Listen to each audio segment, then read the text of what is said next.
Na župana Alojzija Muhiča so leteli očitki o objektivni odgovornosti za neizpeljan projekt. Muhič se čuti odgovornega, zatrjuje, da so vse postopke izpeljali pravilno. In vsi skupaj pozabljamo, da smo v recesiji, da nismo v konjunkturi. In mislim, da je recesija tista, pa ne zato, da se izgovarjam na to, ki ni pogojevala ali dajala možnost investitorjem, da bi vlagali v to športno dvorano. Dejstvo je, da je bila večina denarja doslej porabljena v prazno, je poudaril opozicijski svetnik Gregor Macedoni.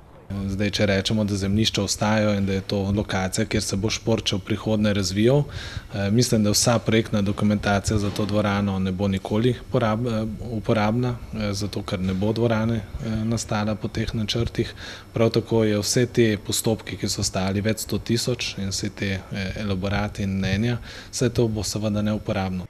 Delovanje župana je pokritiziral tudi Ivan Gril.